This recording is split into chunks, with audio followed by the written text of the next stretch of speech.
오늘의 정보 키워드로 짚어보겠습니다. 네, 김종혁 국민의힘 비상대책위원 그리고 김준일 뉴스톱 대표 두 분 나오셨습니다. 어서 오세요. 안녕하십니까. 안녕하세요. 어서 오십시오.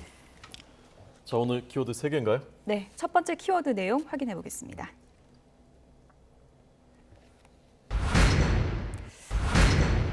압수수색 심정을 느껴보라.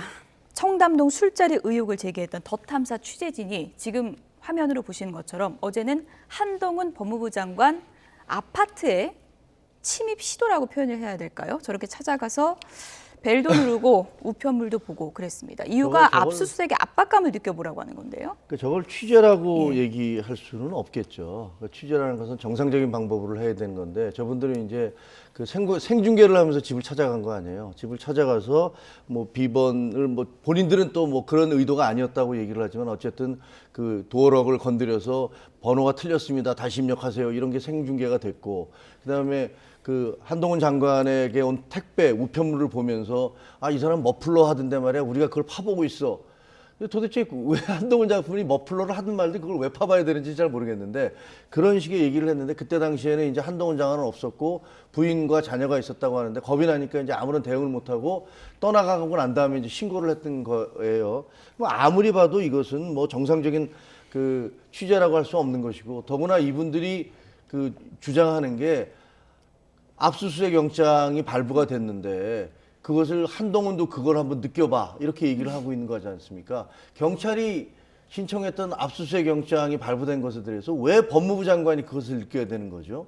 그리고 이분들 또 경찰서에 가서 경찰들한테 막 항의하고 심지어는 뭐 시민들과 같이 욕설까지 했다는 그런 보도가 나와 있는데 저는 어떤 느낌이 드느냐면 여기 대한민국의 법치 국가가 맞나? 아니 어떻게 그 피의자와 피의자의 지인들이 무더기로 몰려다니면서 법무부 장관 집을 찾아가고 경찰서에 찾아가서 저렇게 행패를 부릴 수가 있나. 이게 무슨 저 과거에 중국의 문화혁명 시절에 홍위병들을 보는 것도 아니고 어떻게 이런 일이 있을 수 있나. 저는 더 안타까운 게 저도 평생 기자를 했는데 저렇게 얘기하면 정상적으로 취재하는 기자들이 얼마나 욕을 먹겠습니까. 그 기레기 그 소리 들을 때마다 저는 정말 가슴이 미어지거든요. 한평생 기자 생활을 했는데 왜 우리 후배들이 저런 얘기를 들어야 되나 이런 생각이 드는데 지금 저분들이 하는 걸 보면서는 사람들이 그런 얘기를 욕을 해도 아무런 할 말이 없어요. 근데 저분들이 언론 자유라는 걸 앞세워서 저렇게 폭력적인 행위를 하고 있고 또 민주당에서 뭐 8월 달에는 언론 탄압, 더 탐사에 대한 언론 탄압 중단하라는 또 50명이 성명까지 냈었거든요. 그런 걸 보면 이게 도대체 정상적인 국가에서 벌어질 수 있는 일인지 전 정말 저뿐만 아니라 아마 모든 국민들이 다 개탄하고 있을 거라고 생각을 합니다. 네. 자, 김 대표님 말씀 듣기 전에 조금 전에 이제 전해진 소식입니다. 지금 화물연대 파업 닷새째고요. 물류난이 심화되고 있습니다. 오늘 이제 노정 간의 첫 교섭이 파업 이후에 있는데 내일 국무회의에서 업무 개시 명령, 이것은 국민 경제에 큰 영향을 미치게 될 경우에 정부가 업무에 복귀하라고 명령하는 것이고 복귀하지 않으면 이제 사법 처리되는 것이죠. 이것을 심의하기 위해서 윤 대통령이 국무회의를 직접 주재한다라는 소식입니다. 네, 노사 법치주의를 확실하게 세워야 한다. 오늘 수석 비서관 회의에서 윤 대통령이 이렇게 발언을 했습니다. 정부가 화물연대 파업 위기 경보를 심각으로 격상했다는 소식 앞서 전해드렸는데요. 내일 국무회의에서 화물연대 업무 개시 명령이 심의된다. 이런 속보가 들어왔습니다. 네, 노측의 불법 행위든 사측의 불법 행위든 불법 행위는 안 된다라는 메시지를 오늘 윤 대통령이 말했다고 합니다. 오늘 저희가 전국 토론에서 이 문제도 잠시 뒤에 토론할 계획입니다. 자, 오늘 공교롭게도 이제 전직 기자도 계시고 현직 그 기자도 계신데요. 김 대표님은 어떻게 보셨습니까? 그냥 생계형 시사 유튜브다 뭐 이렇게 봤습니다. 예, 그 가로세로 연구소 있잖아요. 굉장히 이제 보수 쪽에서 굉장히 이제 뭐 많은 뭐 인기를 끌고 있는데 거기에서 올해 4월달에 그 조국 전 법무부 장관의 조민 씨가 근무하는 병원에 가가지고 현장은 이제 막 생중계를 해요. 그러면서 지금은 뭐 나갔는데 강용석 변호사가 그때 그런 얘기를 합니다.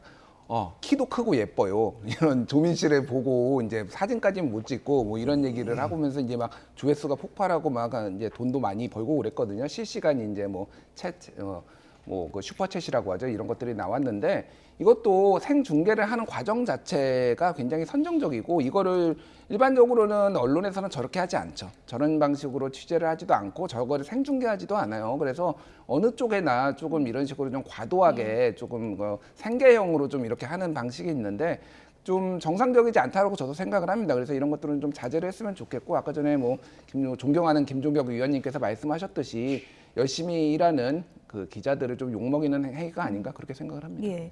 일단 저렇게 생중계를 하는 과정에서 주소가 또 그대로 이제 그렇죠. 노출되는 상황까지 벌어졌고요. 한동훈 장관이 즉각 공동 주거 침입, 보복 범죄 혐의로 이제 고발을 한 상태인데 이것이 이제 주거 침입 요건에 해당되느냐 이건 또 논란이 좀 있는 것 같습니다. 어떻게 보십니까? 아니, 저는 법률 전문가가 아니기 예. 때문에 거기에 대해서 제가 얘기하는 것은 뭐 주제 넘은 일인 것 예. 같고요. 뭐 언론 보도에 따르면 그 과거 대법원 판례도 있고 해서 반드시 집 안으로 들어가는 것뿐만 아니라 그 집 앞에서 뭐 그 예를 들면 도어록을 만진다든가 뭐 이런 행위들도 전부 다 주거 침입으로 해당돼서 60대 남자가 뭐 실형을 산 적이 있다. 예. 뭐 이런 보도까지 나오는 거 보면 그거야 이제 법률 전문가들이 하실 예. 얘기지만 고발 조치는 정당하다고 보십니까? 저는 뭔가 좀 매듭을 지어야 된다고 생각합니다. 언제까지 이런 일들이 계속돼야 돼서는 안 되고요. 더구나 이제 저도 가로세로 연구소가 조민 씨 앞에 가서 그런 한 거 절대 해서는 안 된다고 저는 생각을 합니다. 거기는 예. 근데 유튜브라고 주장하는데 여기는 언론이라고 계속 본인들이 주장을 하고 있는데 더욱더 그래서 해서는 안 될 일을 한 것이라고 생각을 하고 법무부 장관이 됐든 그 누가 됐든 간에 다 법 앞엔 똑같은 거 아닙니까? 그렇게 주장하고 있는 거 아니에요? 대통령도 그렇고 누구나 법 앞에서 평등하기 때문에 거기에 대해서 피해를 받았다면 그것을 너는 장관이니까 혹은 너는 무슨 어느 자리에 있으니까 그런 거 모른 척 해야 되라는 것 자체가 성립하지 않는다고 봅니다. 이거는 분명히 그 고발을 해서 고소를 해서 분명히 자기의 법의 그 어떤 심판을 받아야 되고 뭐 매듭을 좀 지어야 될 것 같다는 생각이 듭니다. 네. 한 장관은 과거 정치 깡패들이 하던 일이다라고 말했다고 하고 이 고발한 것에 대해서 김 대표님은 어떻게 보십니까? 뭐 양가적인 감정이 좀 듭니다. 사실은 조금 그 전에 이제 한 달 동안 그러니까 스토킹이라고 명명이 된 취재 그러니까 어떤 뭐 밤에 어떤 불법적이거나 아니면은 부적절한 이제 자리에 참석을 하는지 여부를 보려고 그랬던 것 같아요. 그게 연장선상에 나왔던 게 예. 이제 헛발질이었지만 청담동 술자리로 이어졌고 그런 거와 연관지어서 본다라면은 조금 이제 과도하다라고 이제 볼 수도 있을 것 같은데 사실 한동훈 장관이 지금 어떤 정치권이나 언론에 대해서 하는 거는 무조건 닥치고 고발입니다. 닥치고 고소, 닥치고 고발. 이게 그러니까 그냥 전 정권으로 한번 생각을 해보면은 예를 들면은 조국 장관이 뭐 언론에 대해서 다 뭐 예를 들면은 조민 씨 집에 자택의 문을 두드린 사람에 대해서 아니면 뭐 찾아간 사람에 대해서 다 고발했다고 고소 고발했다고 생각해 보십시오. 그러면 얼마나 비난이 많이 쏟아졌겠습니까?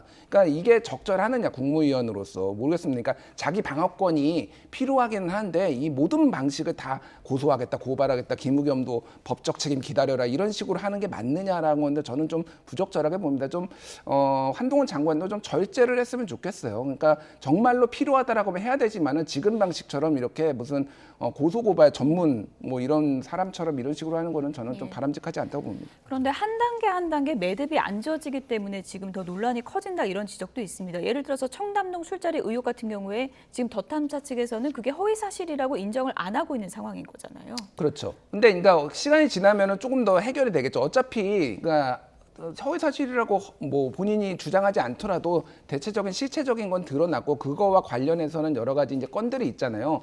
계속 근데 뭐 도발을 한다고 해서 계속 고소 고발을 이게 정립하는 게 이게 대한민국의 법무부 장관으로서 적절하느냐 저는 이제 이런 말씀을 드린 거예요. 그래서 물론 조금 불쾌할 수도 있겠지만은 대한민국의 국무위원이고 법무부 장관이라고 하면 조금 사법적인 거는 조금 신중하게 하셔야 되지 않을까 그런 말씀을 드리는 겁니다. 네.